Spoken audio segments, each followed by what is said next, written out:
Eu queria quebrar um pouco o protocolo, professor Eurico, e ao invés de fazer um pouco a linha discursal, já começar do fim e fazer um pouco mais a linha de debate.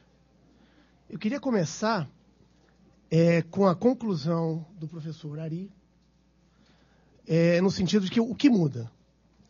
Para o professor Ari, a principal inovação da lei é instituir uma uniformidade decisória na CGU. Ele declarou isso expressamente, que a grande vantagem da lei é estabelecer um órgão centralizador último que vai decidir as questões sobre a lei de acesso à informação. E aí, sem querer quebrar um pouco as expectativas, mas já quebrando, a CGU é um ministério, tem status de ministério, e, como tal, é um órgão subordinado, não só à presidência da República, como a controle judicial, inclusive. E digo isso porque já estive, durante muito tempo, no órgão central da PGFN, e nós já diversas vezes tivemos que recusar acesso a informações pela CGU. E o fizemos, inclusive, judicialmente. Então, apesar da CGU, na lei, ser órgão último de recurso previsto na lei, não podemos ignorar a possibilidade de controle do entendimento da CGU sobre a lei. Não é a última palavra em matéria da interpretação da lei. E isso é bom que se faça até para ficar um pouco mais tranquilo, porque a CGU, sem qualquer crítica, mas ela tem uma visão bastante revolucionária da lei. É bastante otimista da lei. E talvez essa visão da CGU não seja acompanhada pelos órgãos que detêm a informação e que podem responder, inclusive, criminalmente, caso divulguem de forma irresponsável alguns dados. Portanto, essa é uma inovação da lei que talvez seja importante, a criação de um órgão recursal para a CGU, mas também não é a última instância em matéria de interpretação legal.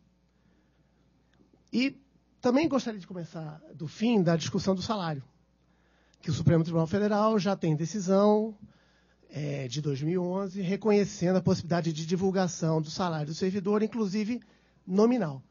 Ele não só tem uma decisão de 2011, como tem uma decisão administrativa de 2012, onde ele, em decisão administrativa, salvo engano, por unanimidade, decidiu que os salários dos ministros deveriam ser divulgados na internet. Então, essa também parece uma questão, apesar de causar um certo inconformismo ou apreensão até nós outros, inclusive em mim, já como servidor público, me parece uma questão que a gente tem que tentar mudar no Supremo, porque enquanto não mudar, nós temos que atender essa linha que o Supremo ditou. Uma outra observação do professor Carlos Ari é que ele entende que a lei não é uma lei revolucionária. Acompanho o professor Ari. Porque a lei, aliás, eu até faço uma comparação que o professor Marcos Sintra fez num seminário anterior sobre essa lei. Ele fez uma comparação que eu achei muito feliz. Num primeiro momento, eu não tinha alcançado a profundidade da comparação dele. Revendo a palestra que ele proferiu, eu consegui alcançar exatamente o que ele queria dizer. E era exatamente aquilo que eu também entendo, um pouco, não é um furo, mas uma omissão da lei que talvez frustre um pouco as expectativas em relação à sua real efetividade. O que o professor, também Marcos Sintra, disse? Ele diz que a lei, ela trata do recipiente, né? Ou seja, ela trata da garrafa. Mas que não adianta muito a garrafa ser translúcida, transparente, acessível, se o conteúdo da garrafa for denso, for incompreensível, for inacessível. E qual é o problema da lei?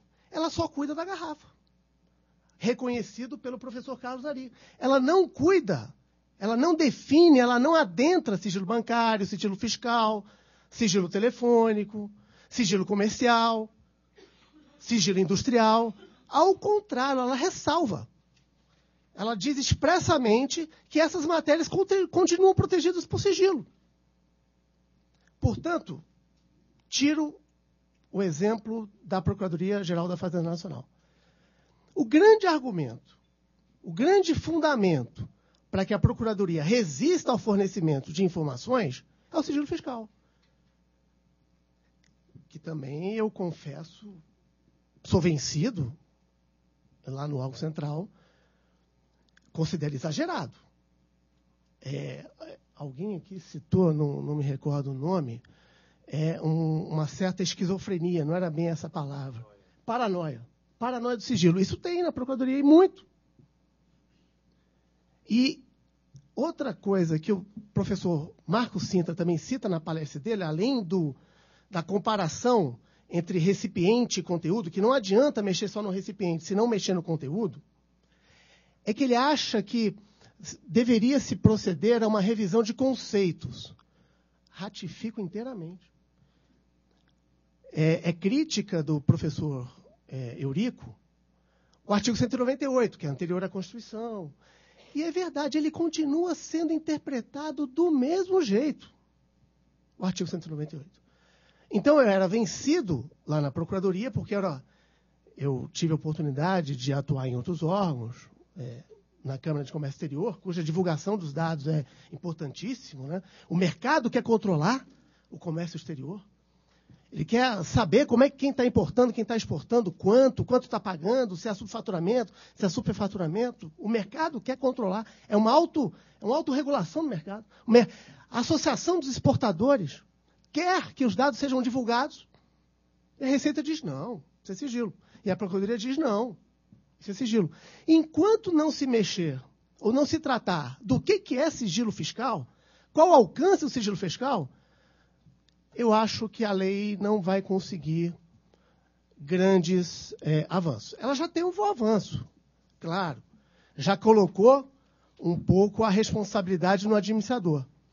Mas se a gente não tratar do conteúdo, ou seja, da matéria, do que vai ser informado, provavelmente as instituições continuarão com bons argumentos para preservarem sigilo.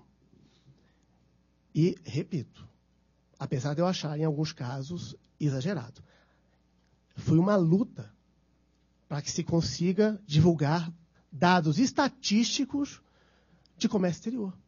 E aí se divulga sem colocar CGC ou CNPJ, sem dizer quem importou o quê. E aí é um pouco mais do que paranoico, eu já digo esquizofrênico mesmo, porque aí a lei determina que se alguém quiser impugnar, ele tem que informar quem importou o quê, quanto, qual o valor, só que o Estado não fornece esse tipo de informação. E a paranoia é um pouco grande, porque aí a gente também, numa discussão interna na PGFN, diz, mas olha, a gente não está divulgando dados fiscais do contribuinte. Não estamos divulgando dados relativos à sua situação econômica, financeira, nada. Estamos divulgando o que ele importou, quanto ele pagou e quanto ele pagou de tributo. Ah, não. Mas aí qualquer pessoa não letrada em matemática consegue fazer a conta e consegue chegar na informação pessoal do contribuinte. E aí eu chego a ponderar, mas é possível tratar a pessoa jurídica, uma pessoa formal, do mesmo jeito que se trata uma pessoa física? Parece que, né, o sigilo da pessoa física se estendeu para a pessoa jurídica. É uma pessoa que atua no mercado, uma pessoa criada para exercer atividade econômica. por isso eu faço esse relato, porque para também não depositarem falsas expectativas de que amanhã a Receita Federal, com o beneplácito da PGFN, vão autorizar a divulgação de informações de contribuintes. Infelizmente, ainda não alcançamos esse passo. E adiro à manifestação do professor Marco Sintra. Não precisa de lei para isso. Basta uma modificação na interpretação do Código Tributário Nacional. Basta um pouco de uma leitura mais atualizada da lei. Aliás, professor Eurico, o senhor fala de uma legalidade autista, né? Quem convive na administração sabe que não só a legalidade às vezes é autista, né, centrada em si próprio, como a interpretação da lei é mais autista ainda. É algo que me impressiona, me choca. O grau de interpretação burocrática da lei. Se não tiver claramente, e mais, não é só na lei. Aliás, antes fosse na lei, né, Levi? Tem que estar na instrução normativa. Tem que estar na ordem de serviço. Porque a lei e a Constituição também são algo assim meio um pouco distante. Se não tiver na norma infra-legal, eu não cumpro. Não está na IN. Então, há uma certa também, e isso a lei, infelizmente, não consegue alterar. Uma interpretação autista e temerosa, né? Não está escrito aqui que processo industrial é isso. Então, eu não sei o que é processo industrial. Como se precisasse a lei definir tudo. E aí fica uma coisa insana do legislador tendo que correr atrás e colocar tudo na lei, quando talvez a solução fosse muito mais próxima. Uma outra questão que o doutor Carlos Ari colocou é que a lei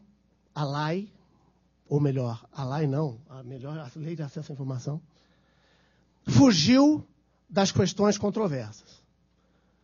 Lidou só com o recipiente e esqueceu de lidar, ou não quis propositalmente lidar com o conteúdo. Adiro integralmente a essa manifestação do professor Carlos Ari. Outra questão que ele repetiu do jornalista Máximo, né? Luciano Máximo, se não me engano, é que às vezes a administração dá um drible. É verdade. E o pior, e é engraçado que eu me coloquei naquela situação. Não são poucas as vezes que quando vem uma lei dessa, a gente já pensa, opa, como é que eu vou fazer para escorregar aqui? Ou pior. Às vezes nós pensamos assim, a lei veio da transparência, e aí a cultura eu não posso nem mencionar mais isso, porque senão alguém vai saber que eu fiz isso, vai pedir acesso, então eu já nem faço. Eu já escondo de antemão. Então já há uma tentativa de drible, no sentido, vamos ter cuidado com o que a gente coloca, porque dependendo do que colocar, a pessoa vai pedir acesso. Então não vamos colocar. Vamos fazer algo assim, interna corporis. Esse é um drible que também é possível que se dê e já tem sido pensado. E, como diz o professor Ari também, compreensível, embora não justificável. Porque, afinal de contas, quem vai responder pelas inconveniências da divulgação da informação é o servidor que forneceu. Então, ele já nem deixa espaço. O que antes ele colocava de forma despretensiosa, agora ele já esconde de antemão, para que ninguém nem saiba que existe aquilo. E a última questão que eu queria falar, para ser bem breve, é quanto a, novamente, um dado importante da lei, que é uma espécie de drible, mas que a própria lei permitiu. É que a lei, ela conceituou informação. Ao mesmo tempo que ela permitiu acesso à informação, ela conceituou informação. E disse a lei, não a lei, minto, desculpa, o decreto que regulamentou a lei, e isso já era uma interpretação dos juristas também, que informação é informação pronta, é informação concluída, é informação apta a gerar uma decisão. O que significa isso? Qualquer informação intermediária, ou seja, que não seja a final, a informação definitiva, não está abrangida pelo acesso previsto na legislação. E aí há uma discussão. O que é informação concluída? Para encerrar, vou dar um exemplo real do projeto ou proposta de lei orgânica da Advocacia Geral da União, onde os representantes das carreiras pediram acesso ao projeto e a AGU recusou, alegando, não, enquanto não tiver decisão da presidenta encaminhando a proposta para o Congresso, é informação intermediária, é informação preparatória, portanto não está sujeito a acesso. Percebe?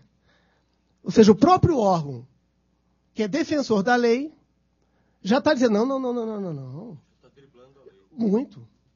E para a própria carreira que vai ser atingida. Ou seja, aí daqui a pouco a presidenta vai falar, não, mas não sou eu, a decisão não é minha não é definitiva. Eu só encaminhei para o Congresso. Só vai publicar quando for aprovada a lei. Aí, assim, é a decisão definitiva. Desculpa esse desabafo, mas o apertado do tempo me fez mudar a forma de encaminhamento da exposição. Grato mais uma vez pelo convite.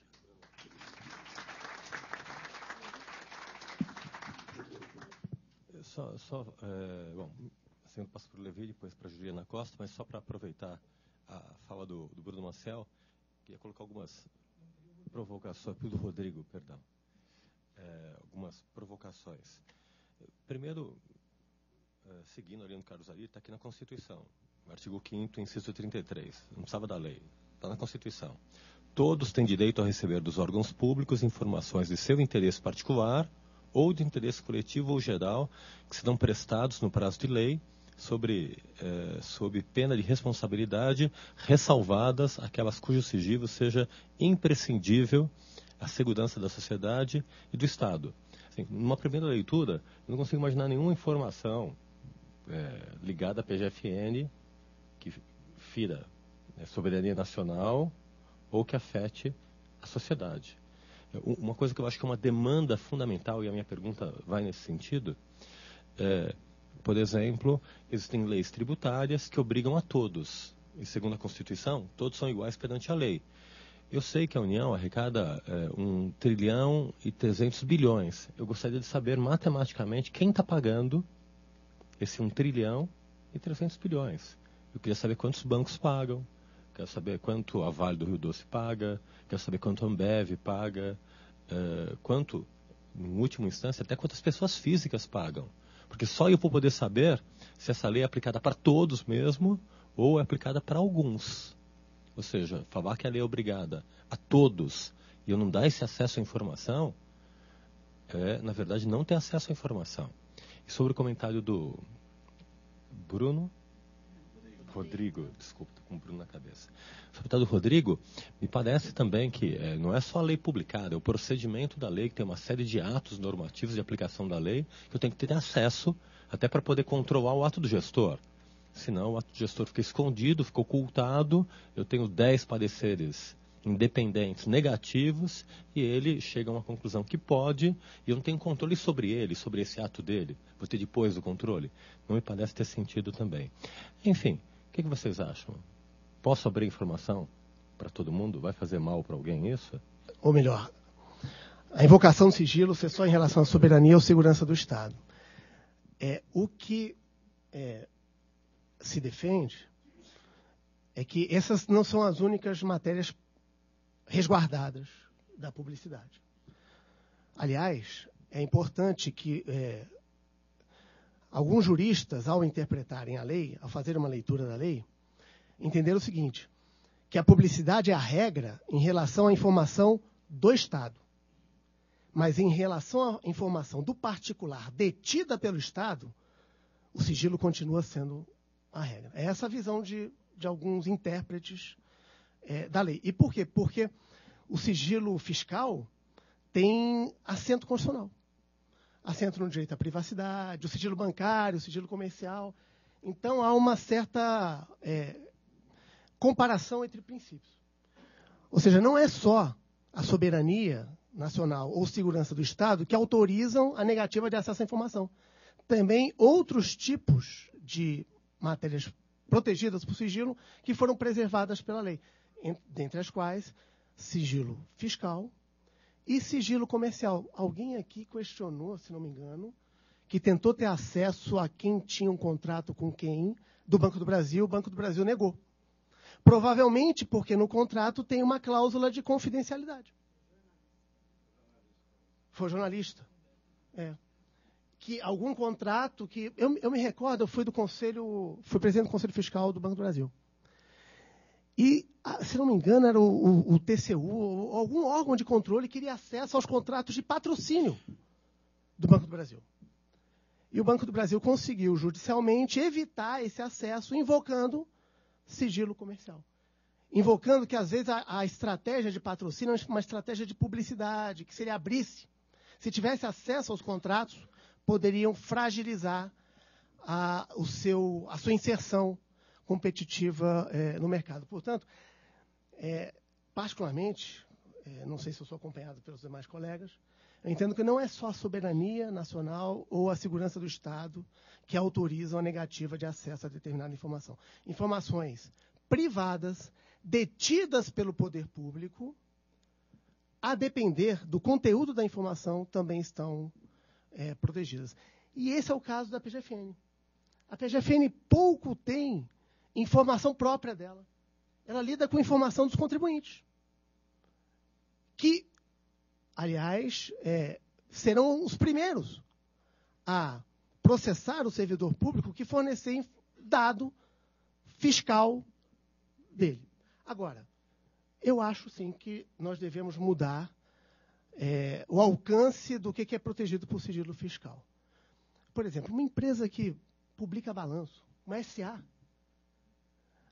é claro que o sigilo das informações dela não pode ser da mesma dimensão que um pai de família.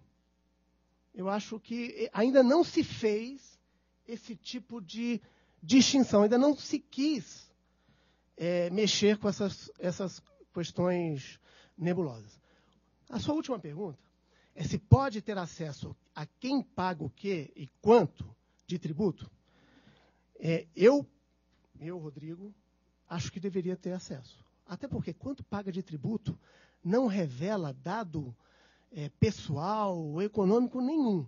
Mas eu lhe adianto que o entendimento tradicional é que se faria a conta, por exemplo, imposto de renda. O cara fala, pagou tanto de imposto de renda. Opa, o imposto de renda é 25% ou 15%, dependendo da alíquota, sobre o faturamento ou sobre a renda. Então, eu consigo extrair o dado da receita e aí eu consigo inferir outros dados. Esse é o temor das pessoas que hoje ocupam cargos relevantes no órgão central. Não compartilho. Porque aí vai ao absurdo esse tipo de impossibilidade de divulgação de dados, não, porque tudo poderia ser inferido. Mas é hoje esse entendimento que tem prevalecido na instituição.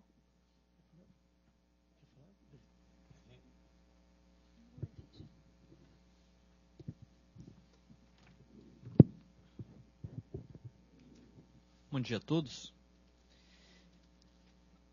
Primeiro, eu queria agradecer o convite para estar aqui e discutir esse assunto que é dos mais relevantes para a relação entre público e privado, entre nós, e de uma atualidade imensa. Não há nenhuma dúvida que a Lei de Acesso à Informação insere-se na grande discussão sobre a transparência da coisa pública em relação àquele a que se destina a coisa pública, o povo. Eu diria mais, nos estudos contemporâneos sobre democracia, em especial aqueles destinados à qualidade da democracia, a transparência sempre aparece como elemento de mensuração da qualidade democrática de um país. E não há dúvida que o nosso país está muitíssimo bem situado neste contexto. Que me permitam até a crítica, ao contrário do que se disse não faz muito, no Brasil não é nada difícil encontrar a lei. No Brasil é muito fácil entrar na internet e encontrar a legislação federal e de boa parte dos estados brasileiros. Eu não vou dizer que de todos, mas de boa parte dos estados, sim. A legislação da União está toda ela na internet, a legislação do Estado de São Paulo está toda ela na internet. É muito mais fácil encontrar a lei brasileira do que a lei americana na internet. Se ela vai ser entendida ou não, aí é uma outra questão, até porque a lei tem um formato técnico. Mas seja como for, a lei em si, ela é acessível na rede de computadores. Isso é uma coisa fácil. Eu me recordo quando eu comecei a faculdade de Direito, não era tão simples. Ainda não havia internet, tinha que olhar o Diário Oficial da União. Agora, hoje em dia, o Diário Oficial da União é um dos instrumentos pelos quais se encontra a lei no nosso país. Agora, a compreensão da lei, esse é um outro ponto. A lei no seu espírito, a lei no seu entendimento, a lei na sua prática. Mesmo nisso, o nosso país não está atrás. Porque já há mais de 10 anos, para ser mais exato, há 14 anos, há uma lei sobre a qualidade da lei no país, que é a Lei Complementar 95 de 98, que garante ou orienta a boa elaboração da lei na sua técnica redacional, na sua clareza. Olha, me parece que a gente tem que ter muito cuidado na hora de criticar o nosso país em relação a isso. Nós estamos alguns passos à frente de vários outros países no que se refere não apenas o acesso à lei, mas como a própria qualidade da lei. Me desculpem se eu estou indo contra o senso comum, mas eu tenho uma clareza e uma convicção muito grande acerca disso. Muito bem. Sem nenhuma dúvida, a lei de acesso à informação, ela é algo relevante, fundamental, no que se refere à transparência. Mais do que isso, ela retrata o que já consta da Constituição. A transparência é a regra, o sigilo é a exceção. Porém, a lei de acesso à informação não cria um Big Brother em relação ao Estado brasileiro. E nem poderia ser diferente. E mais do que isso, essa minha frase é uma frase absolutamente conforme, absolutamente compatível com a própria Lei de Acesso à Informação. Ela é clara ao dizer a transparência é regra, o sigilo é exceção. Ou seja, existem espaços onde há reserva e existem espaços onde há sigilo. Não pode ser diferente. Por quê? Porque há coisas que não cabem na ágora, há coisas que não cabem na praça pública, há coisas que, por sua própria natureza, demandam reserva. Ou alguém aqui admitiria que um membro do PCC fizesse um requerimento ao Ministério Público para saber os termos da denúncia que está sendo elaborada no Ministério Público contra o líder do PCC? O que interessa a discussão interna ao governo federal acerca de uma medida provisória que foi rejeitada pela Presidência da República? Isso não vai a público, mas acontece. Foi dito mais cedo que alguns assuntos foram conscientemente não tratados pela Lei de Acesso à Informação. Eu diria que alguns assuntos não foram tratados por ela porque ela não poderia tratar. Inclusive, sigilo bancário, sigilo fiscal. Esses assuntos não estão destratados, não foram objeto de omissão da lei. Foram tratados onde deveriam ser tratados, em leis complementares, que dão o tratamento correto para esses assuntos, que são resguardados não no interesse do Estado, mas no nosso interesse nosso, cidadãos. Cada um de nós tem direito à privacidade, e esse direito à privacidade repercute em outros âmbitos. Por exemplo, a nossa reserva bancária, a nossa reserva tributária. O Rodrigo falou isso e entendo que falou muitíssimo bem sobre o assunto. Claro, as sutilezas. Os servidores públicos é diferente. Na relação do servidor público federal com o poder público federal, há uma abertura completa da nossa reserva fiscal para com o Estado, para com a CGU, que tem acesso autorizado por cada um de nós às nossas bases tributárias. Eu me recordo mais, no passado eu exerci, cedido pelo Ministério da Fazenda, cargo no governo do Estado de São Paulo, assessor do governador do Estado de São Paulo. Meu imposto de renda foi publicado no Diário Oficial do Estado. Era condição de assunção do cargo comissionado. E assim acontece com secretários de Estado, assim acontece com secretários adjuntos de Estado e outros cargos específicos do Estado de São Paulo. É uma opção do Estado de São Paulo. Quem quiser exercer cargo no Estado de São Paulo tem que se sujeitar a isso. Agora, está no espaço de disponibilidade de cada um de nós. Eu admiti que assim fosse. Agora, não dá para admitir que, mano militare, o Estado possa pretender ou ser obrigado a expor os dados tributários de contribuintes, sejam pessoas físicas, sejam pessoas jurídicas. Onde é que fica a privacidade? A lei de acesso à informação não tratou disso sabiamente, porque isso está tratado onde deveria estar tratado, em leis complementares próprias sobre o assunto.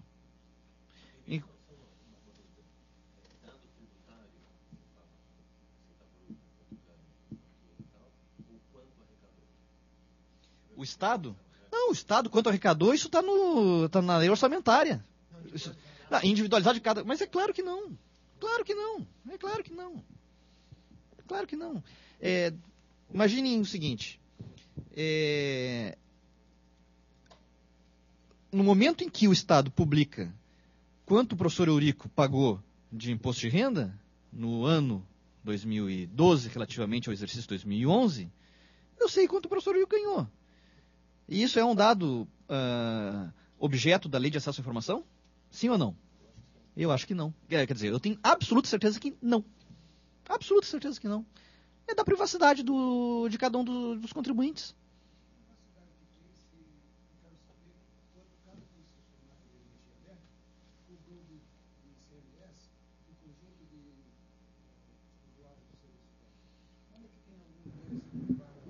Mas a pergunta não foi essa, me desculpe. A pergunta não foi essa. A pergunta é diferente, completamente diferente. Não, completamente diferente. Por que generalizar? Por que tomar o caso do Rodrigo? Agora... Não, mas desculpa, a questão é contribuinte a contribuinte. Não é o geral. O geral já existe o dado. Senão não serve para nada. Não, a questão toda é a seguinte. A dúvida houve ou não houve arrecadação? Pessoa jurídica, eu posso saber quanto que a Ambev, quanto a Natura, quantas empresas privadas pagam? Me parece que não. Me parece que não. Tem que prestar essa informação para o Ministério Público, para o Tribunal de Contas. A questão é saber, está sendo arrecadado ou não? Se essa é a pergunta, está sendo arrecadado ou não? Tem que existe uma série de órgãos de controle que tem acesso a essa informação já. Foi que não funcionam, né? A questão aí é controle social, porque da população, eu sei que em Santo André, por exemplo, 90% não paga ICMS. Mas desculpa, eu não conheço esse dado. Então, mas eu conheço. Então deixa eu lhe contar um dado federal. Mas, por exemplo... Então deixa eu lhe contar um dado federal. Só para dar um contraponto. A partir do momento em que a população tem acesso à informação, ele vai poder saber que a lojinha do lado dele, que ele paga ICMS, o do lado não está pagando. E o fiscal não resolve essa parada. Então a ideia é controle social. Tudo bem, mas aí o problema é do fiscal. Se o fiscal está sendo corrompido ou não, aí é uma outra questão, uma questão criminal. O CTN não é só no 198 que ele trata do sigilo. Ele também abre exceção. E aí, fazendo uma leitura, vou usar... desculpa falar uma palavra meio chucra, mas uma leitura pouco inteligente. É a chamada leitura a contrário senso. Tem um dispositivo no CTN que diz o que não está protegido por sigilo. Ele dá aquele conceito lá geral de sigilo e diz o que não está protegido por sigilo. Portanto, a contrário do senso, o que não está na seção está na regra do sigilo. E o que não está protegido por sigilo? Ou seja, então o que pode ser divulgado? Inscrição em dívida ativa e parcelamento. A contrário senso, o que não é inscrição, o que não está inscrito, ou não é parcelamento, está protegido pela regra do caput. Essa é uma leitura que é o que, em geral, a instituição faz. Talvez a solução fosse alterar o CTN, alterar a lei complementar. Mas se ela diz não está protegido por sigilo, inscrição em dívida ativa e parcelamento, não é à toa. Ao contrário do censo, o resto está protegido.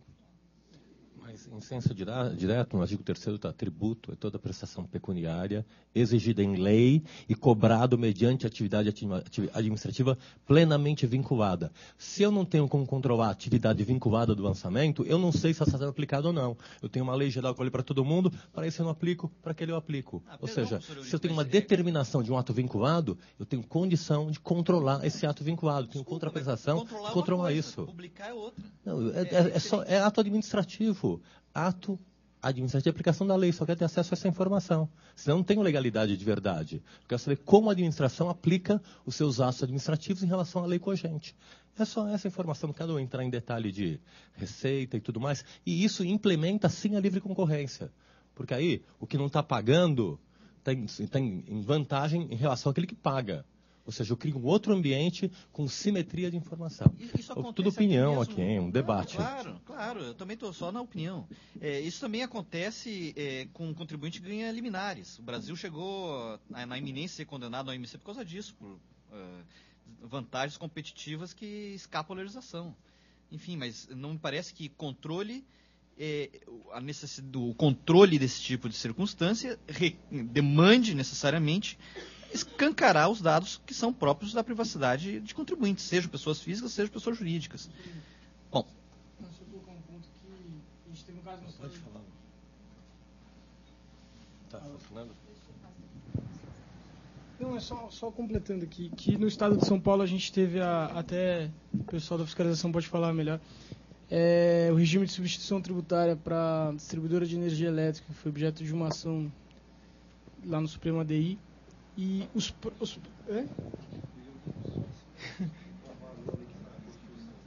dessa substituição tributária, mas o argumento dos próprios empresários, ao contrário do que o senhor está defendendo, professor, era justamente esse.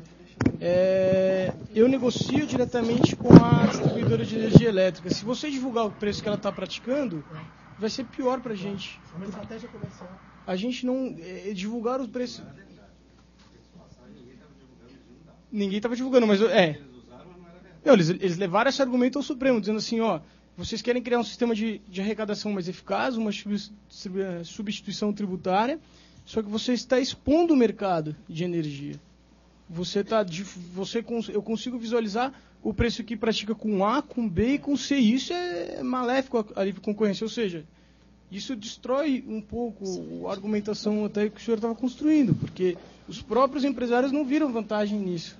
Isso para eles, apesar de que ele ficava claro quanto arrecadava de ICMS cada um, quem estava sendo tributado, eles disseram, não, a gente prefere ficar do jeito que estava, vamos dizer assim, usando uma linguagem que um sigilo nessas operações, para eu conseguir um melhor preço. Conseguir... Oi? Nos leilões de energia. Exatamente.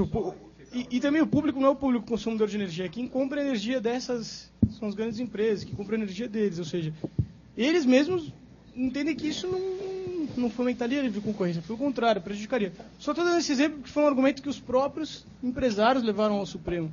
Talvez não seja esse o caminho. Até o empresário não gosta de livre concorrência, né? Se tem um serviço de concessão de interesse público, isso tem que ser aberto porque é concessão de interesse público. Então, se ele vende a 5 para a Volkswagen, por que ele está vendendo a 20 para um outro setor social? Que abra esses dados para que eu possa negociar abertamente, publicamente, para chegar ao melhor preço de forma pública. Afinal, é concessão de serviço público. É claro que o contribuinte tem isenção fiscal, tem desoneração, contrato de gaveta, não está abrindo, não quer abrir todo o sigilo dele. Então, acho que a questão é um pouco mais avante, um pouco mais diversa. Mas a opinião, estou falando demais aqui já, desculpa. Não, tem mais um... Bom, a título conclusivo, me parece que essas coisas que são bastante polêmicas e inflamam nossos espíritos, elas devem ser objeto de muita ponderação, para usar uma expressão que foi bastante recorrente aqui agora há pouco, e vale a pena pensar o assunto em relação ao próprio Poder Judiciário. O Poder Judiciário é um bom termômetro sobre o assunto. Nós temos um Poder Judiciário extremamente aberto. Há quem diga que apenas Brasil e México têm um nível de abertura que se conhece entre nós, a ponto da decisões plenárias do Supremo Tribunal Federal serem objeto de transmissão pela televisão. Mais recentemente, até sessões administrativas do Supremo têm sido abertas aos jornalistas, coisa que nunca tinha acontecido na história do Supremo Tribunal Federal. Até que ponto isso deve ser assim? Até que ponto isso é bom? O Supremo Tribunal Federal hoje virou uma corte absolutamente aberta e transparente aos olhos de todos. Isso é bom? Eu não vou responder essa pergunta. Eu vou apenas contar, e assim eu concluo, apenas vou contar a opinião de um constitucionalista italiano, professor de Turim, Gustavo Zagrebelsky, que foi membro da Corte Constitucional Italiana. Quando saiu da Corte Constitucional Italiana, ele publicou um livro que é uma espécie de, digamos assim, como eu senti a Corte, como foi a minha experiência na Corte. Um livro chamado Princípios e Votos, onde ele descreve, já nas primeiras páginas, ele descreve como é fisicamente a Corte e como são as salas onde trabalham os juízes constitucionais italianos. Ele narra, para não dizerem que eu estou interpretando, eu prefiro ler o que escreveu o professor Zagrebelsky. Ele diz o seguinte: na primeira sala em que se unem os juízes, que é a sala da audiência pública, os juízes se dispõem ao longo de uma mesa aberta de um lado, uma ferradura. O presidente fica no centro, 7 juízes à esquerda, 7 juízes à direita, na ordem inversa de antiguidade na corte. A disposição assegura que todos possam se ver, todos possam olhar um na face do outro, tal como pessoas que vivem e não entidades inertes, como acabariam se tornando se pudessem dar as costas um para os outros. Esse semicírculo aberto, na parte aberta, para a parte aberta, está o banco dos advogados e o espaço reservado à imprensa e ao público. Em uma palavra, é dirigido ao mundo externo. Detalhe, só entra na corte jornalista credenciado e público, cidadão, só entra quando convidado. Fora daí, chegou lá, quer entrar, não entra. Isso é assim. É assim no Tribunal Constitucional Português. Só entra na biblioteca do Tribunal Constitucional Português convidado por um membro do Tribunal Constitucional Português. Só entra no Conselho Constitucional Francês se convidado por um membro do Conselho Constitucional Francês. Mesma coisa na Itália. Em uma palavra, aqui, nessa sala, a corte é aberta, é dirigida ao público externo. Em certo sentido, exprime a ideia da abertura, do congraçamento, da troca. A audiência é tempo de escutar, de pesquisar a melhor razão, esteja onde ela estiver. Aqui, os juízes se veem e são vistos. Aí ele parte para outra sala, terminada a audiência pública, onde não se delibera, onde não se vota, os membros da Corte Constitucional Italiana se retiram para uma outra sala. Em italiano é Câmara de Concílio. Literalmente é isso, né? Câmara de Conselho. Aqui se abre uma outra dimensão, um outro espaço temporal. Aqui eles se retiram e se interrompe qualquer contato externo. Os juízes se encontram agora sozinhos com eles próprios. aquilo que está fora, o mundo em função do qual eles se reúnem, continua a existir, mas apenas na representação, na cabeça de cada um que está dentro.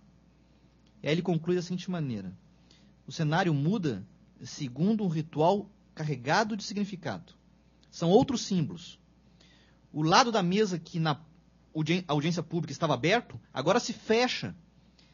Os membros se sentam numa mesa redonda, eles com eles, para que seja claro que a partir deste momento os juízes podem contar apenas com as suas próprias forças. As legítimas influências do mundo de fora agora se tornam ilegítimas interferências. E ele conclui: isso é uma constrição? É uma constrição, mas uma constrição que liberta os membros para que os membros decidam de maneira imparcial. Enfim, eu não quero fazer juízo de valor sobre isso. Eu apenas quero mostrar que a compreensão de transparência decisória que se aplica ao Supremo Tribunal Federal, que se aplica ao Supremo Tribunal Mexicano, não é a mesma que se aplica nos tribunais constitucionais europeus. Diga-se passagem, nos demais também existe a tal da mesa redonda. Esse parâmetro de análise talvez ensine alguma coisa para a administração pública em geral, que é o objeto da Lei de Acesso à Informação. Muito obrigado. Quer dizer, então, que tudo que eu fizer agora enquanto procuradora, isso é público, isso eu posso divulgar? E eu, obviamente, na minha atuação, eu ajo para garantir o interesse público. Se eu estou buscando a execução de um crédito tributário, o objetivo é garantir o interesse público. Só que, assim como qualquer outro advogado, eu também tenho os meus mecanismos de defesa, eu tenho minhas orientações internas, eu tenho uma série de procedimentos internos que, se eu não agir daquela forma, certamente eu não garantirei o interesse público. Porque, muitas vezes, ganhar um processo no Poder Judiciário significa garantir o interesse público, porque eu estou diante de uma pessoa física ou jurídica que não está pagando um tributo por conta de uma liminar, e aquilo não é isonômico. E eu preciso ter os meus argumentos, eu preciso ter minhas orientações internas para que eu obtenha êxito no que eu estou fazendo. E isso é muito comum, pareceres dentro da Procuradoria que são de acesso aos procuradores e pareceres que são divulgados quando se trata de um tema que já está muito bem definido, né? E na semana passada eu tive um caso clássico, era um processo administrativo onde um determinado contribuinte tinha obtido uma decisão judicial e que a interpretação que podia ser dada ali eram as mais variadas possíveis. Então eu tinha a interpretação de quem entendia que aquele contribuinte jamais ia pagar COFINS para o resto da vida dele, e eu tinha quem interpretasse que não. Isso daí seria por um certo tempo e que eu poderia aplicar determinadas normas posteriores que garantiriam a cobrança desse tributo. E essa discussão surge dentro de um processo administrativo que é de acesso hoje a quem tem interesse a ele. E esse é um tipo de discussão que hoje é uma discussão interna. Você tem várias pessoas que entendem de forma diferente, portanto, o que tem que chegar ao contribuinte é a decisão final. Isso acontece, a estratégia de defesa de qualquer órgão. Então, a preocupação que fica será que essa lei ela é tão ampla a ponto de fazer com que tudo que seja feito dentro da administração pública, ainda mais quando envolve pagamento de tributo, seja aberto? Eu entendo que não.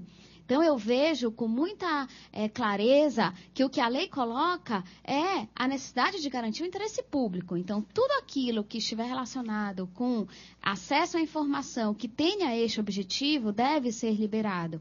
Ao passo que também nós não podemos esquecer, dentro do que foi colocado aqui, é que muitas vezes esse acesso à informação ele pode ser conveniente para uma parcela da população, mas não é para outra, muito significativa. Então, quando nós falamos em sigilo bancário, em sigilo fiscal, me preocupa muito hoje saber que o Supremo Tribunal Federal está há mais de 10 anos para decidir a questão do sigilo, e ele fala o seguinte, já tem uma posição muito consolidada hoje, talvez seja o que prevaleça, não sabemos, que fala o seguinte, que a administração tributária ela não pode usar nem informações relativas a outros tributos para garantir o lançamento tributário, ou mesmo pedir uma informação bancária para que ela possa fazer isso sem a participação do Poder Judiciário.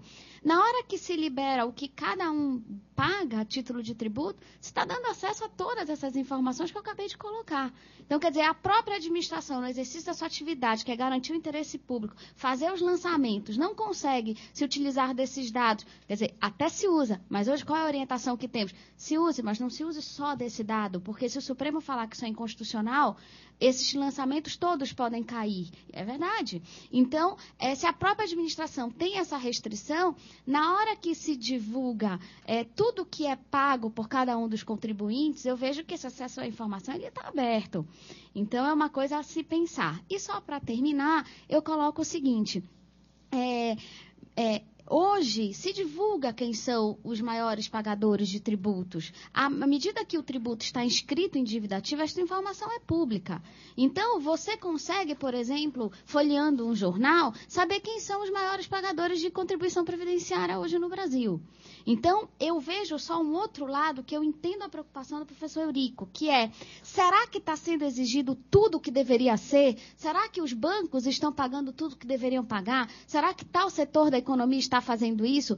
Eu tento aqui, como uma servidora pública, que não vejo nenhum problema em ser divulgado o meu salário, em qualquer coisa a respeito da minha função pública, eu procuro entender que nós temos fiscais muito qualificados, que nós temos uma administração pública correta e que faz o seu trabalho da melhor forma possível. Agora, realmente, nós temos empresas que fazem planejamento tributário, que todos nós sabemos, que têm formas de atuação na hora de apurar o tributo diferente e que isso é confirmado por órgãos administrativos, o CARF, por exemplo. Então, agora, se eu sou uma grande empresa que tem uma ótima consultoria e consigo fazer esse planejamento tributário e a outra não consegue chegar a esse nível, nós não temos como tentar fazer justiça social através da transparência nesses casos. Então, eu acho que é um ponto delicado, eu acho que é um ponto que tem que ser pensado, mas que eu não sei se é por meio de um acesso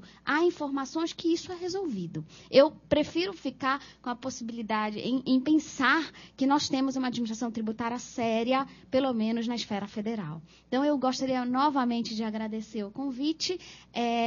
Infelizmente, eu tenho uma reunião agora às 2h transmitida de Brasília e eu vou ter que me retirar, mas eu agradeço muito e parabenizo mais uma vez. Acho que o professor Eurico, o maior diferencial dele não é a inteligência, viu, Eurico? Seu maior diferencial é sempre estar na frente de tudo. Então, esse é um tema que está em ebulição e já é o segundo evento que o Eurico faz sobre esse tema. Eu acho que é assim que nós vamos pensar melhor como tratar a lei da informação. Muito obrigada.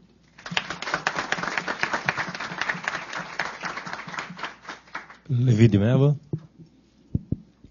Boa tarde a todos, agradeço o convite, sem muitas delongas.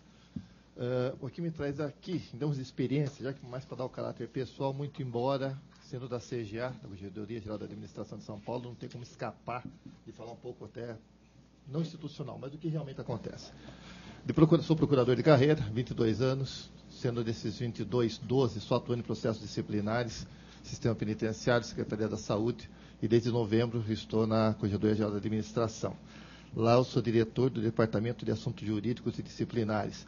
Isso significa que no âmbito estadual, todos os recursos que saírem dos secretários de Estado que forem para a CGA, necessariamente vão acabar passando pela minha mão. Então, é uma dor de cabeça essa lei, não tenho dúvida.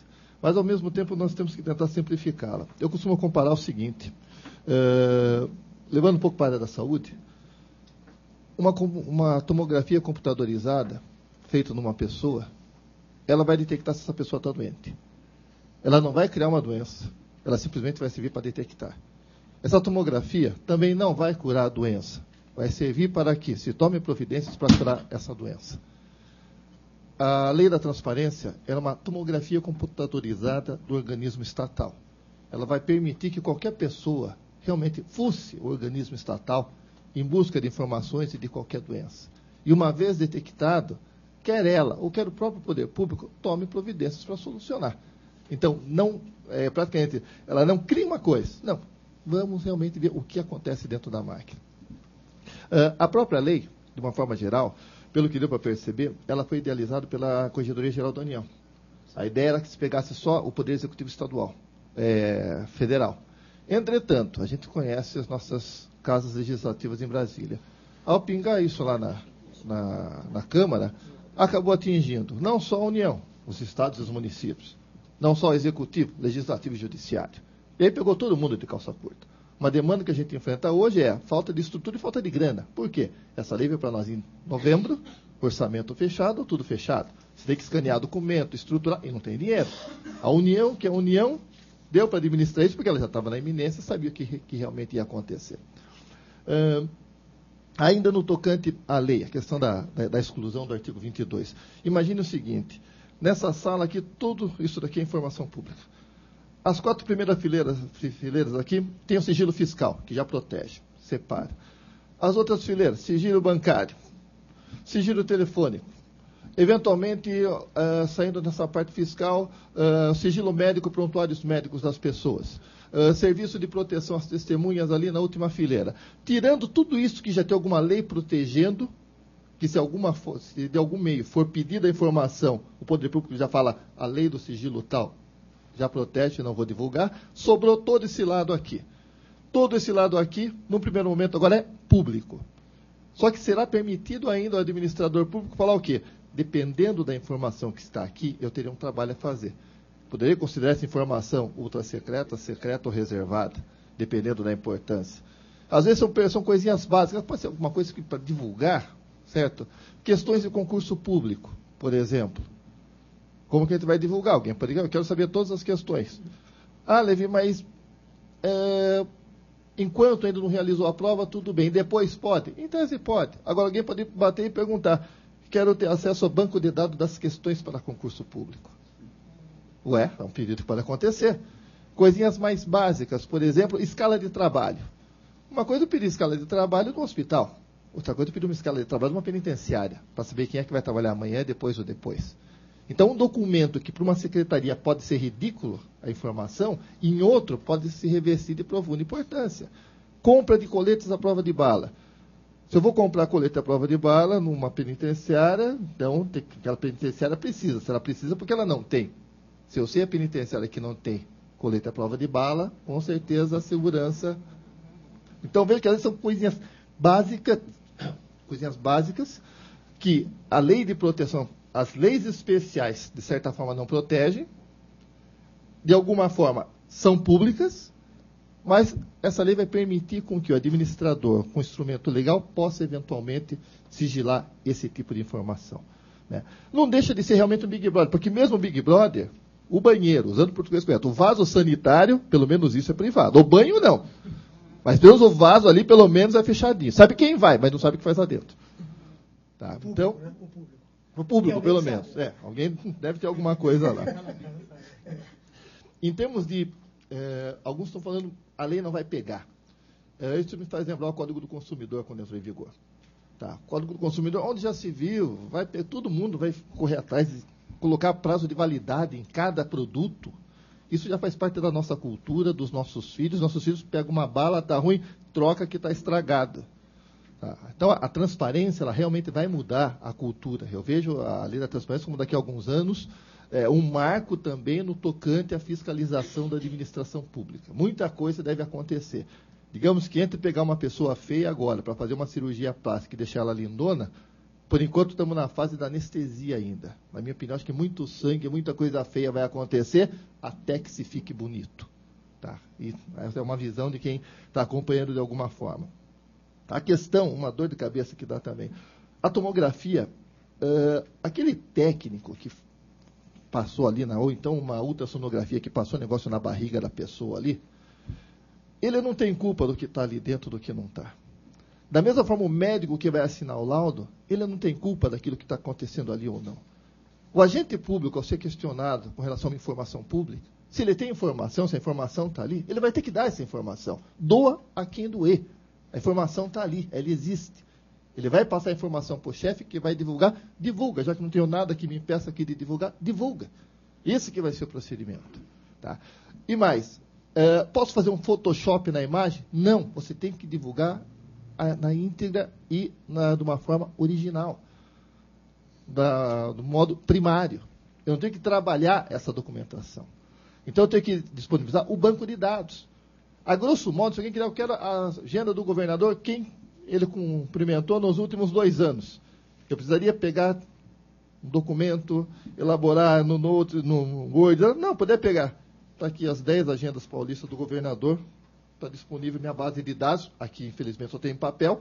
Consulte à vontade, peça a cópia. Está aqui disponível. Imagine se alguém chega e fale, Levi, na administração penitenciária, eu quero saber dos 150 mil presos, quantos que tiveram comércio antes de serem presos? Eu quero saber a quantidade de comerciante bandido recolhido, independentemente do crime. Temos esse banco de dados? Não, não temos. Qual seria a informação? Não temos esse banco de dados. Porque senão eu tenho que fazer o quê? Não, tem que fornecer em 20 dias. Então eu tenho que parar a administração penitenciária, conversar com cada preso para saber se ele foi comerciante ou não, depois confirmar na junta comercial se realmente ele teve um negócio antes de ser preso? Não. A informação que nós temos não temos essa informação compilada. Poderemos, quem sabe, dado o seu interesse, no próximo censo penitenciário, dentre as várias perguntas que fizermos, colocar lá se já teve comércio alguma vez. Mas hoje a informação não temos. Nós temos que fabricar, produzir essa informação. Temos que fornecer a informação primária. Quiser, fique à vontade para ir em toda a penitenciária e perguntar para preso por preso se ele tinha comércio ou não. Isso está liberado, não tem nenhum problema. O trabalho é seu. Não vamos fazer com que o poder público acabe sendo utilizado como instrumento de pesquisa, de trabalho, para dar tudo mastigado para a pessoa eventualmente só divulgar. Não, a base de dados está aqui. A partir do momento que a base de dados é informatizada, está aqui, em CD, em internet, sei lá o que for, está aí. Aí que também a própria lei ela estabelece a transferência ativa e transferência passiva, a transparência ativa e transparência passiva. Ou seja, já tem informação disponível na internet, está tudo ali. Para que vou esperar alguém cutucar para eu disponibilizar? O poder público já disponibiliza, os portais de transparência. Eventualmente vem uma informação, um pedido de informação que até então não imaginava que alguém pedisse. Opa, veio, vamos divulgar. Divulga. Entrega para aquela pessoa. Outro pedido. Peraí, vários pedidos, já vamos colocar isso daí no portal também. Mas algumas dúvidas surgem, né? Como aconteceu hoje. Perguntas e respostas. É bom disponibilizar? É. Então eu pergunto, aquele indivíduo que fez a pergunta, o nome dele tem que ser divulgado ou não? Feriria a intimidade dele? Para contornar a situação, poderia colocar, então, Levi de Mello que pediu, então tá bom. L. Melo, Sorocaba, fez o pedido. É uma forma de conciliar, certo? Mas isso tem que ser pensado. Alguém pode ser que questione. Naquelas perguntas e respostas, que era a relação de todo mundo que perguntou. Feriria a intimidade ou não da pessoa? Aproveitando essa questão da intimidade, salário. Tá? Tenho que pensar o seguinte, aquilo que foi publicado no Diário Oficial é público, não é? Quando abre concurso, sabemos o salário base. Qualquer gratificação que vai receber prolabore, jeton, seja lá o que for, é publicado no Diário Oficial. Quinquênio, sexta parte, é publicado no Diário Oficial. Uma informação simples para dizer, quanto ganhou o Levi? Tudo bem, o Levi ele foi admitido em tanto no cargo tal, teve tantos quinquênios no Diário Oficial tal, teve e deixar para a pessoa fazer o cálculo. Ao drible, professor. Entendeu? Não, isso que ia acontecer? Passando essas informações, não estaria numa informação, como poderia dizer, degustativa para a população ter aquela lista, porque você ia publicar a cópia da minha ficha funcional, que está ali, todas as informações. Agora, se não houvesse um banco de dados onde o Estado pudesse já disponibilizar isso daí, aí seria complicado, forçar o Estado a calcular o salário de cada um. Só que isso já existe. Tá? Mesmo o artigo 8º da lei, que não está discriminando tanto, já existe um projeto de lei do Senado, PLS 186, do deputado Eduardo Lopes, esmiuçando que, em se tratando de salário, tem que publicar salário, vencimento, salário bruto, tudo que tem direito, jetons, diária, tudo aquilo que recebeu. E na exposição de motivos ele deixa claro isso, excluindo aquelas realmente de cunho pessoal. Então, o salário bruto, gratificação, diária, qualquer coisa que porventura receba, está lá. Os descontos obrigatórios, até para saber se a pessoa está realmente pagando. Então, tem lá previdência, tem lá imposto de renda.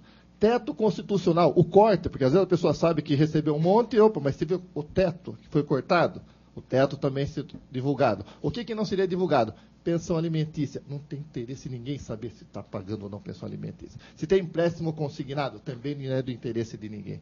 Então, o bruto. E aí o bruto, brutíssimo. Tudo aquilo que realmente recebeu. Os descontos obrigatórios, também. certo? Então, isso daí é um projeto de lei, né, apresentado pelo Eduardo Lopes, e é mais ou menos o espírito que alguns sites, que você já está percebendo, estão aplicando. A Amapá, se não me engano, está fazendo assim, da Câmara de São Paulo está mais ou menos no caminho, faltou eventualmente discriminar um pouco mais a parte que seria imposto de renda, aquilo que seria previdência, mas está no caminho. E outra, não basta também publicar só o mês atual. O ideal é que você coloque o histórico. Até para identificar, opa, nesse mês ele recebeu uma grana muito alta, mas tudo bem, aqui tinha o 13º. O mês passado não foi, o anterior também não foi, e o seguinte também não vai ser. Aí fica uma coisa clara.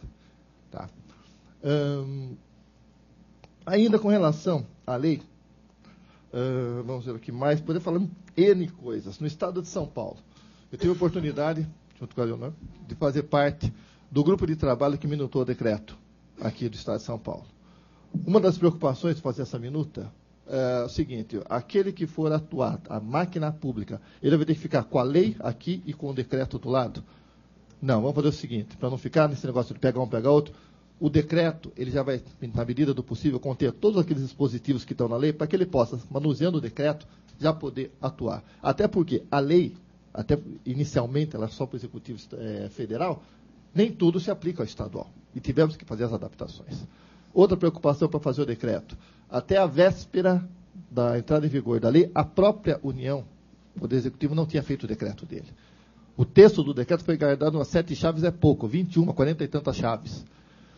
Tive a oportunidade de participar de reuniões com alguns integrantes de controladorias do Brasil inteiro, lá em Brasília, envolvendo a CGU, e uma das discussões era sobre o decreto, sobre o programa no qual se basearia a lei da informação, que isso é um dado importante também. Os prazos estabelecidos na lei são curtos, que na estrutura que nós temos normalmente de documentação, malote, office boy, folha de remessa, não dá. Dependendo da informação, dependendo da amplitude do Estado, não dá tempo de cumprir esses prazos. Então, tanto é que no âmbito federal, a espinha dorsal, o ESIC, certo, que você acessa pela internet, esse ESIC salva a pátria, porque é o controle, você faz o lançamento de prazo, cobrança, com certeza a informação é mais fácil de ter esse trânsito. Os estados não têm o ESIC. Os estados tiveram que... Então, aquilo que a União, o ano passado, recebendo inclusive grana do exterior, conseguiu produzir, e só entrou em vigor, só conseguiram terminar de operar 2, 3 dias antes da entrada em vigor da lei, certo? Graças a Deus, nós aqui em São Paulo, conforme for, até o final dessa semana, o nosso já está funcionando. Tá? Justamente para conseguir, pelo menos para conseguir dar solução a alguns pedidos. Ao trâmite normal. Porque, a grosso modo, fazendo uma comparação com o que seria a lei da transparência também, imagina o sistema bancário, como funciona, que é uma maravilha. Eu quero pagar uma conta. Eu posso ir numa agência bancária, chego lá, tem a mocinha para me atender, pago a conta. Se eu quiser ali na agência, tem um autoatendimento que eu faço o pagamento ali. Ou se eu quiser, eu pago em casa, lá no meu computador. Pedido de informação, mesma coisa. Vai ter que ter uma mocinha ali para me atender, caso eu queira falar com a mocinha. Ou ali naquela agência, terá lá um equipamento, caso eu queira fazer o pedido de informação. Ou se eu quiser fazer em casa, eu faço em casa. Se é um pagamento, é coisa simples. Agora, eu quero obter no banco cópia do meu cartão de assinatura quando eu abrir minha primeira conta no banco, vai me lá saber quando foi. Tem esse interesse, minha ficha de assinatura, quero ver se minha assinatura mudou muito de lá para cá. Certo? Eu vou continuar pedindo para a mocinha. Agora, o que a mocinha vai fazer ali dentro do banco para conseguir aquela informação, é problema da mocinha. Só sei que daqui 20 dias eu vou voltar ali, a informação, minha ficha vai ter que estar ali. Hoje, em termos de implantação da lei de preocupação, qual é? O poder público tem que disponibilizar aquela mocinha e os acessos para que possa fazer a pergunta. E internamente, vai ter que correr atrás para obter essa informação. Tá? Ainda no tocante à informação, uma coisa é você demonstrar isso que já existe. Outra coisa é você não ter essa informação. Não adianta nada eu chegar agora, pedir... Bom, eu nasci no hospital público em 1964. Eu quero saber por que foi cesariana e não parto normal. Ou melhor, eu quero saber se eu nasci de cesariana ou parto normal. Ah, não tem esse registro.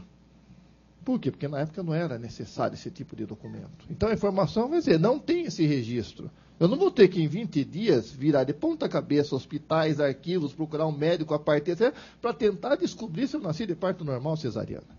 Isso é importante porque para efeito de responsabilização. Não dá para se responsabilizar uma pessoa por aquilo que ela não estava obrigada.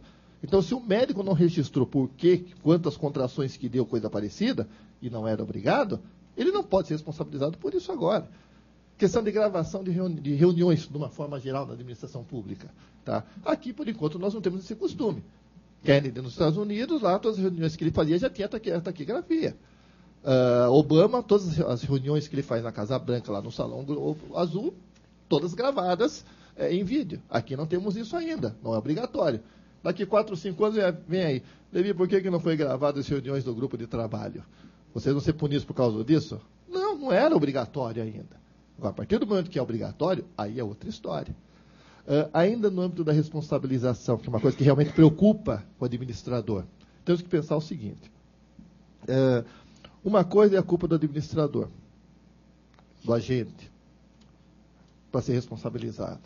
Por dolo, quis não dar informação, se livrou da informação, realmente aprontou. Outra coisa foi negligente, imperito, imprudente na conduta, no trato da informação pública. Só que, às vezes, o desaparecimento da informação, a culpa não é nada dele.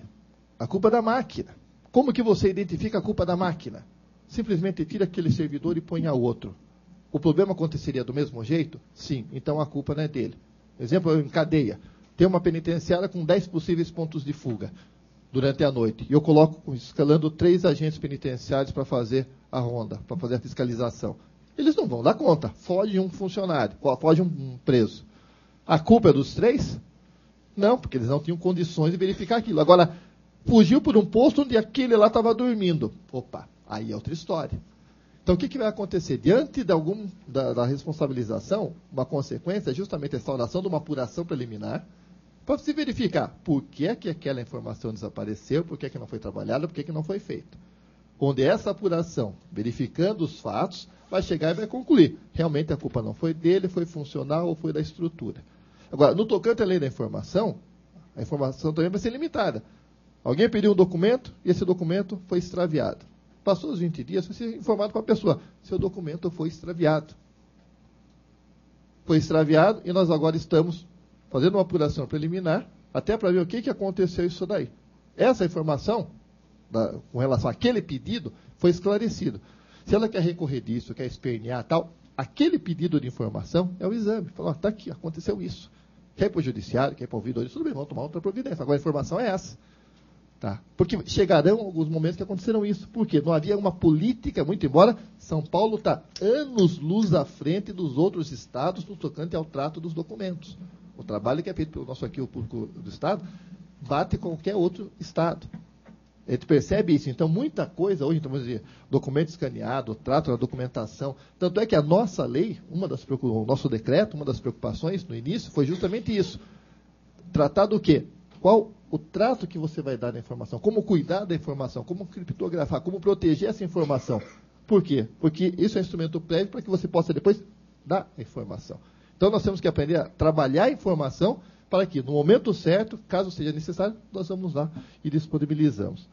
Teria N coisas para falar sobre essa lei aqui. Mas, até por conta do adiantado da hora, por hora é só. Obrigado.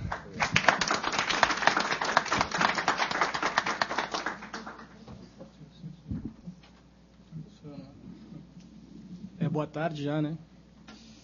Bom, meus caros, meu nome é Bruno, agradeço também o convite do professor Eurico e, tendo em vista que a maior parte da minha vida eu estive desse lado e não desse, eu prometo ser muito breve, que eu sei que essa hora já deve estar difícil de ouvir.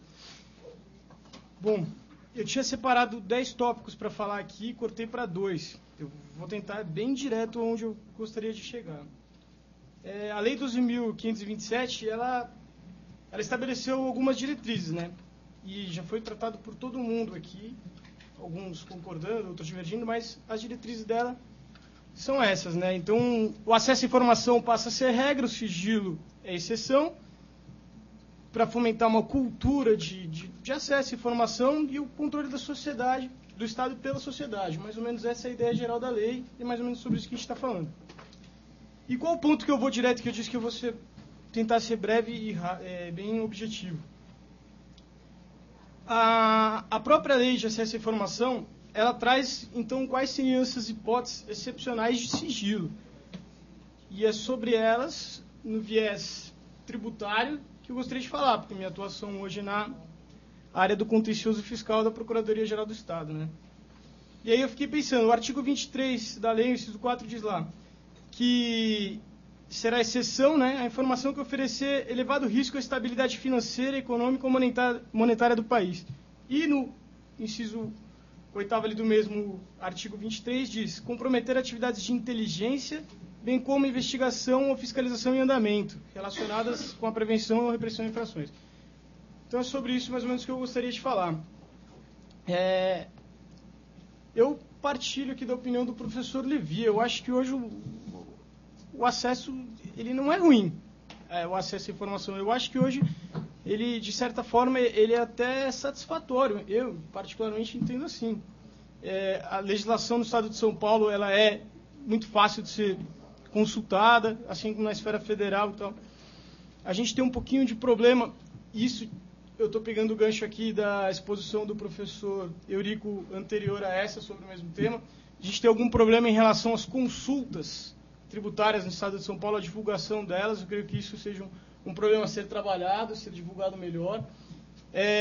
Um outro ponto que o professor Eurico apontou lá, que seria a arrecadação e o gasto com tributos, isso também já está no site da Fazenda. Eu tomei até cuidado de procurar na internet matérias de jornal que citassem isso daí. E eu achei várias, do Estado de São Paulo, da Universo Online na internet, tomando como fonte o site da Secretaria da Fazenda. Ou seja, ainda que a informação não esteja da melhor forma, ou mais acessível possível, ela já está lá. E alguns veículos de informação, como jornais, que têm essa função de traduzir uma informação técnica para uma informação do leigo, já fizeram isso o ano passado e o ano retrasado, e eu tenho algumas notícias.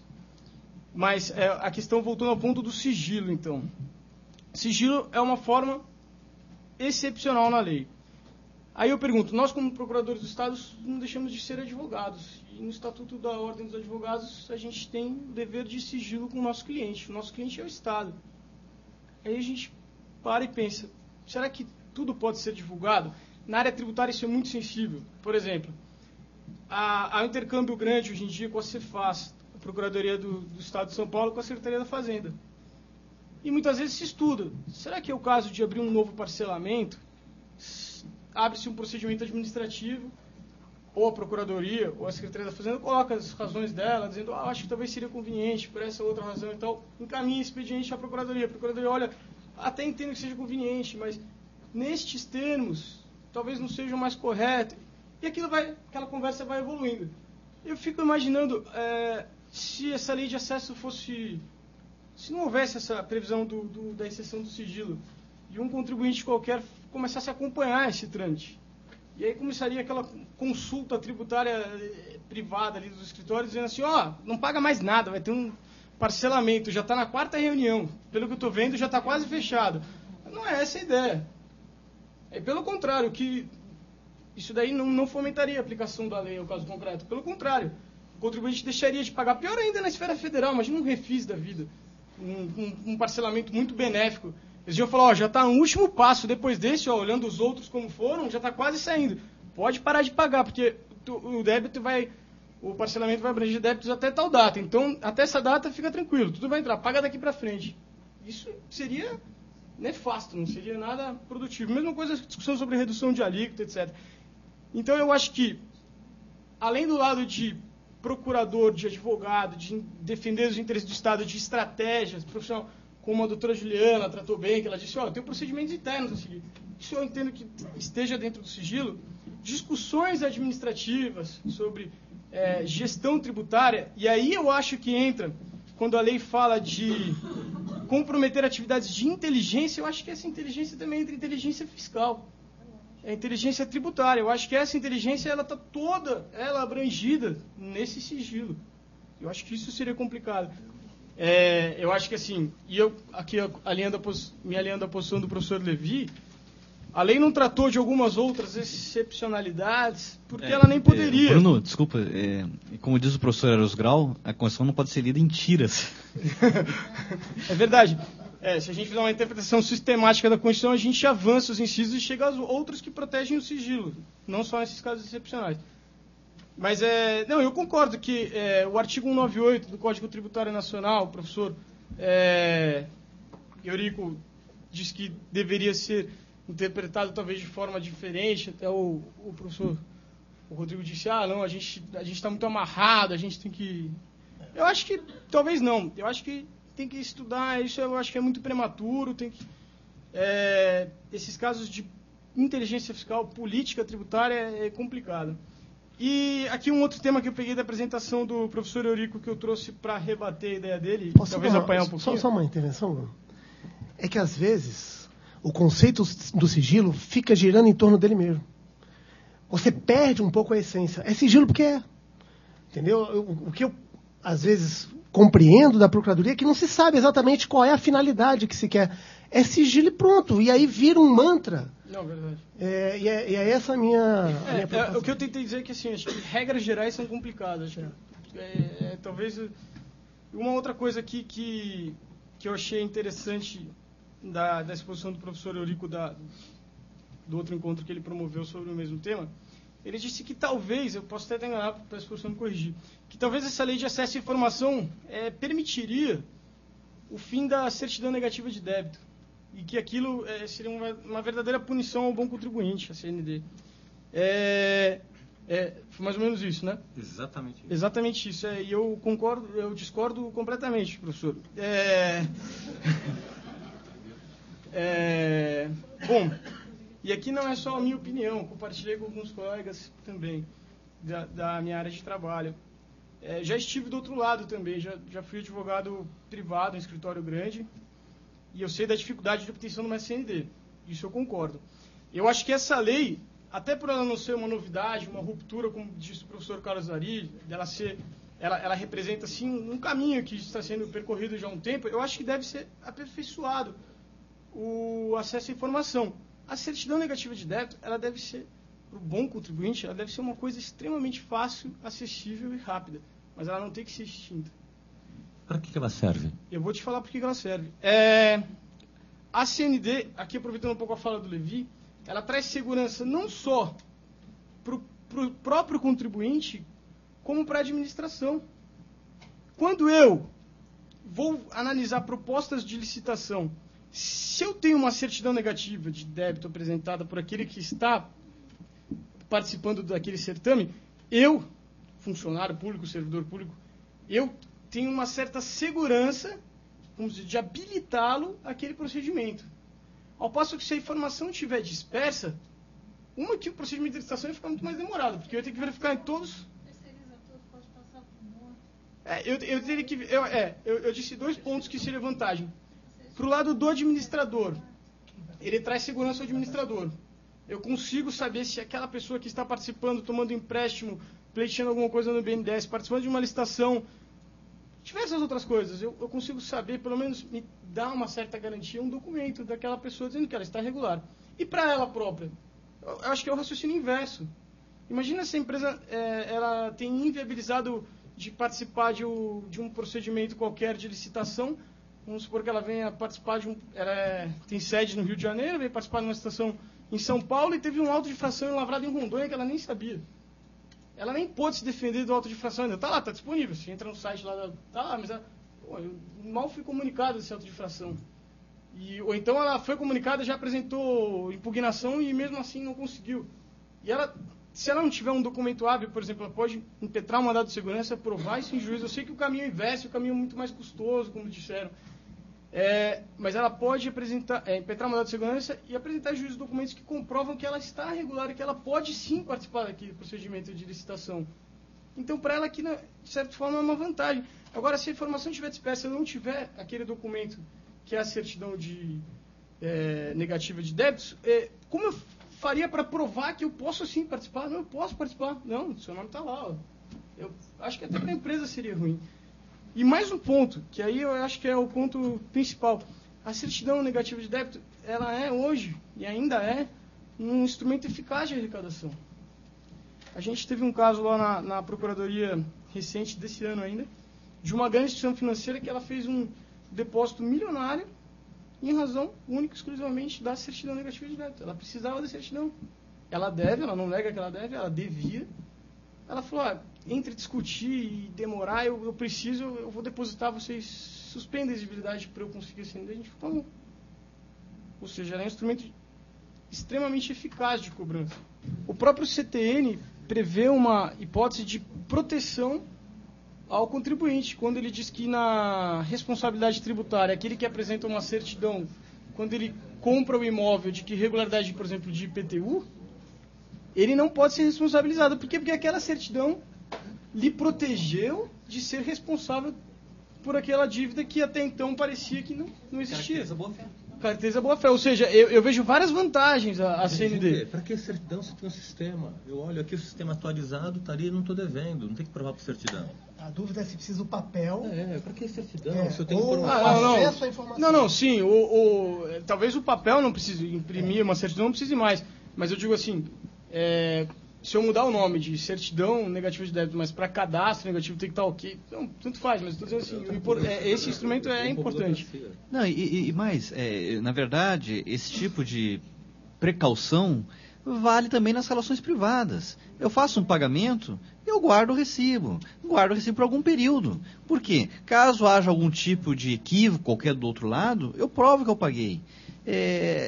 Por que não isso nas relações com o ente público também? Tem que ver. Eu guardo o recibo do DARF também, e não adianta eu ter o recibo do DARF para provar que eu estou vai entrar com mandado de segurança e vai ganhar liminar.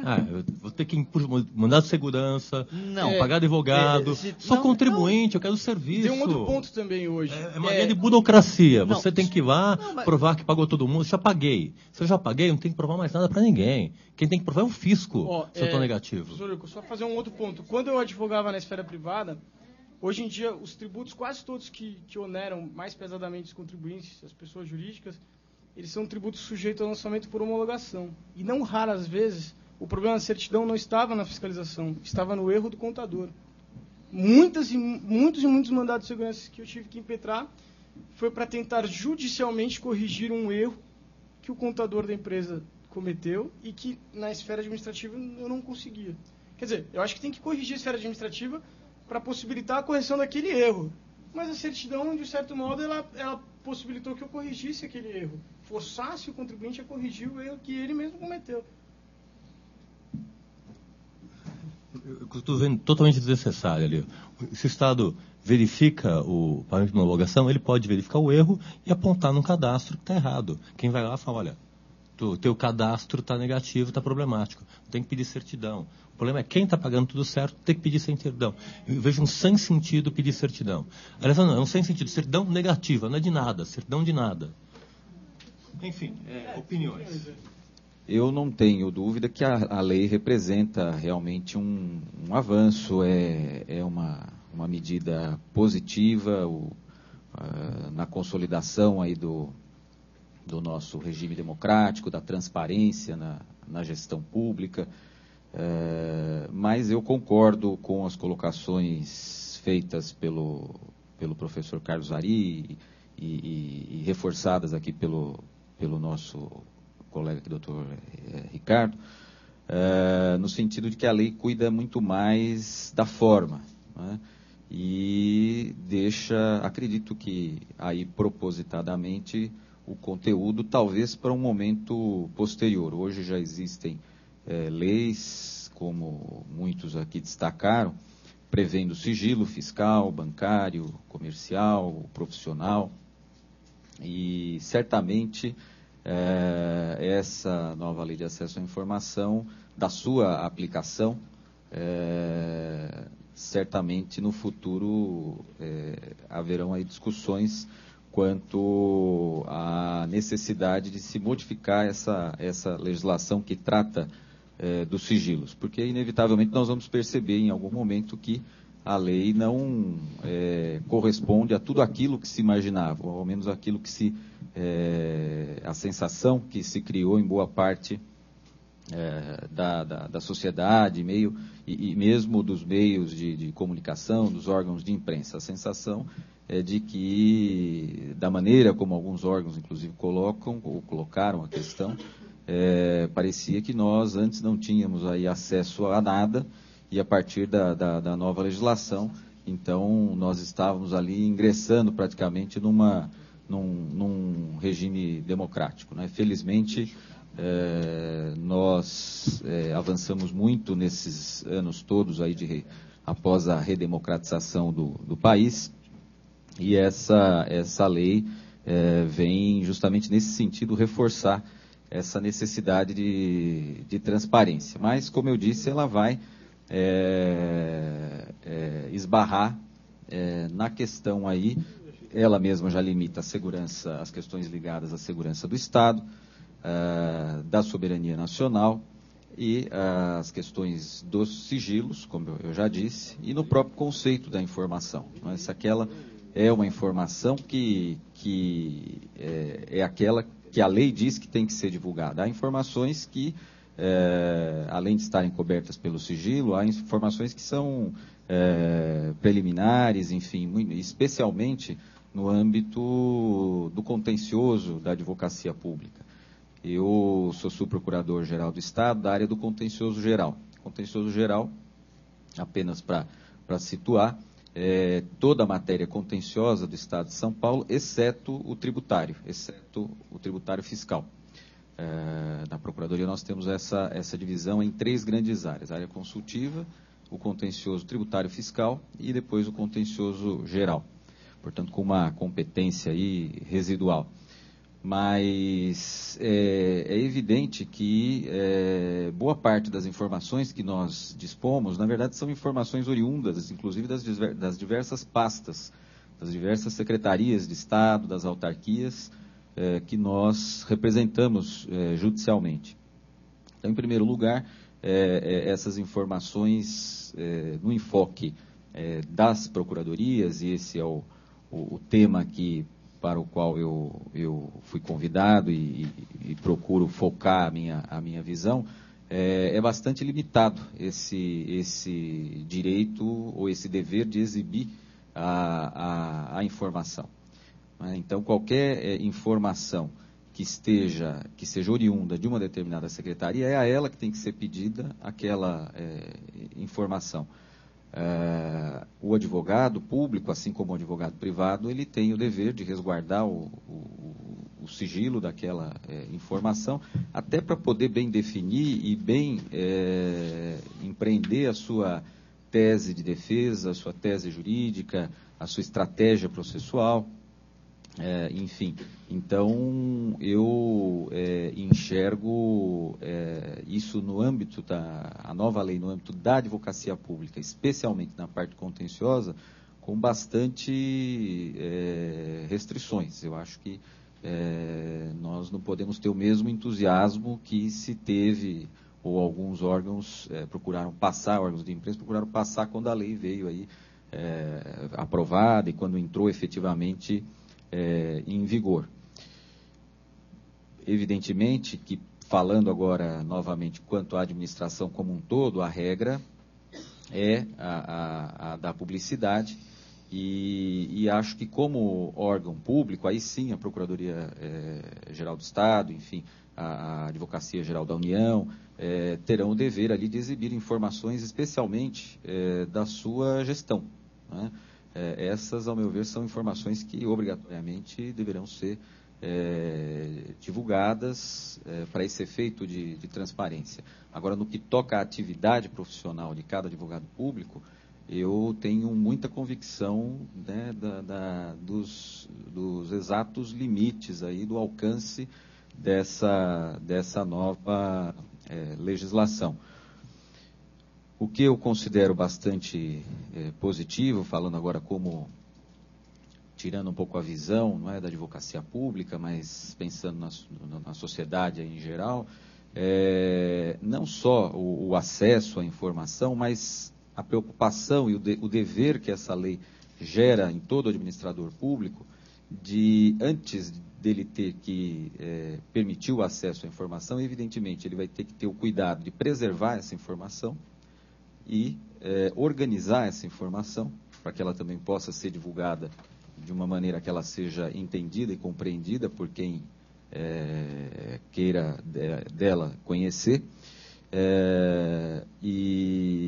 Porque eu sinto hoje na administração como um todo que não há, na verdade, em muitas questões, o interesse em esconder a informação. Só não há preocupação em divulgá-la, em organizá-la, em trabalhar com esse tipo de informação. É o tipo de atividade que para o Estado é uma atividade meio, não é um fim.